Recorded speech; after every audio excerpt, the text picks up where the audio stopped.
This Christmas, Candace Cameron Bure, the actress best known for her roles in Full House and more recently Fuller House, is leaving her cushy gigs with the Hallmark Channel for a more sweeping role at a conservative alternative to the Hallmark Channel called Great American Family. Why do that? Well, she told the Wall Street Journal that the move will allow her to make films that don't acknowledge the romantic lives, or even the existence, of gay people. Asked if she expects her new channel to feature same-sex couples as leads in holiday movies, Mrs. Bure said no. I think that Great American Family will keep traditional marriage at the core, she said. You know you're talking to a fundamentalist Christian when she treats the Hallmark Channel as too woke. Did you pray that little Missy would grow up never knowing her real mother? Missy could fall down and hurt herself. Even if I'm walking right there beside her. That doesn't mean that I allowed it to happen. Now, if you're not sure what the fuss is about, here's some backstory. Even when Hallmark has taken progressive baby steps, they have been mild at best. The network made headlines a few months ago when it unveiled its holiday schedule for this year, with 40 original made-for-TV movies, and announced that one of them, The Holiday Sitter, would be a Christmas rom-com centered around a same-sex couple. A gay couple in a PG-rated movie celebrating a Christian holiday is hardly transgressive. But it's not nothing, either. In case you're curious, Hallmark is also featuring movies this year centered around Kwanzaa, Hanukkah, and a Chinese family. All this comes 2 years after Hallmark featured a gay couple in a different Christmas movie. They were not the leads, though. One of the subplots in The Christmas House involved a same-sex couple trying to adopt a child, but that couple was not the main focus of the film. And in 2019, Hallmark made headlines for all the wrong reasons after it pulled an ad for the wedding planning website Zola because it featured a lesbian couple kissing. They eventually reversed that decision after intense pressure. That is Hallmark's history with gay couples. Like I said, baby steps. Very mild. Hallmark is no bastion of liberalism. And yet, all of these small moves still go in the wrong direction for Bure, who thinks anything that's not straight and Jesus-centric is inherently blasphemous. She said she joined Great American Family because the people there were Christians that loved the Lord and wanted to promote faith programming and good family entertainment. Her new title is Chief Creative Officer, so a bunch of the movies will have her name branded on their titles. Candace Cameron Bure presents more straight white people doing Christmas things. Yay. To summarize, she wants to make good family entertainment with people who love the Lord, all while highlighting traditional marriage. That is all Christianese, sending the message that treating gay couples as normal humans is somehow a slap in the face to white evangelicals everywhere. The Hallmark Channel making one movie centered around a gay couple is not liberal activism. But Bure actively avoiding making movies with any gay couples is definitely conservative activism. It also narrows the kinds of stories she can tell, a limitation that any chief creative officer worth her salary might want to avoid. But none of this should surprise people who have followed her career. Her brother, Kirk Cameron, who was also a child actor, has preached the same fundamentalist gospel on sets, which is why he now only stars in low-budget Christian movies these days. I went ahead and just organized a hip-hop dance crew that encompasses all the joy and gospel burst and excitement that I alone as one man just cannot express. A while back, of course, he partnered with evangelist Ray Comfort for a series called The Way of the Master, which gained internet fame after one segment treated a banana as the atheist's worst nightmare.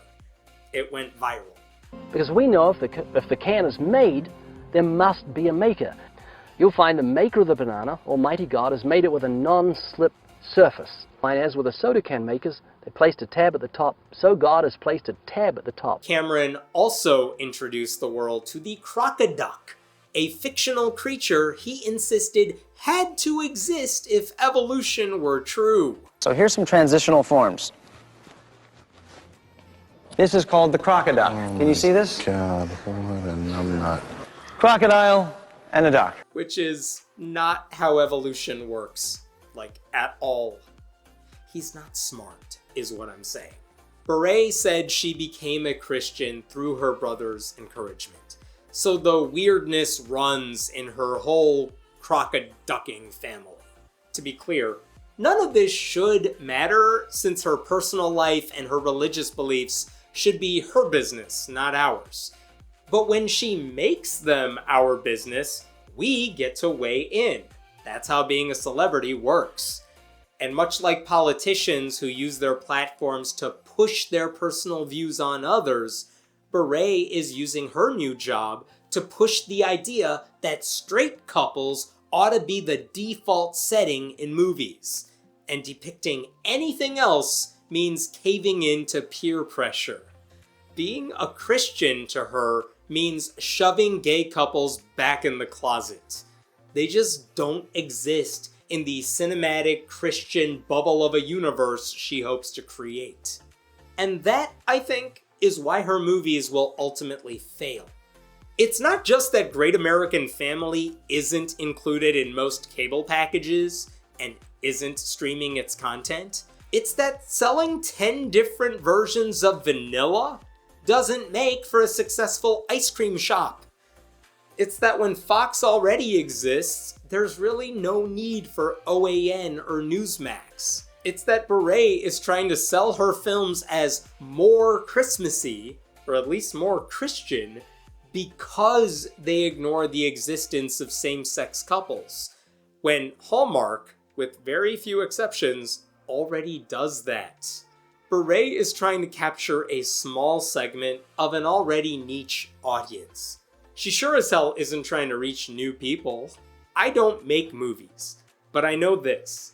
At some point, even comfort films, the sort of things you just put on TV while you're doing other more important things because you don't have to pay close attention to them, have to try something different, at least to create tension. If a movie meant to portray real-life situations doesn't look anything like the real world, what sort of audience will it actually reach? More importantly, why would anyone recommend the blandest, dullest movies to their loved ones or friends if the biggest selling point is the subtle bigotry? Her idea of a good movie sounds so boring that you can't even hate watch them.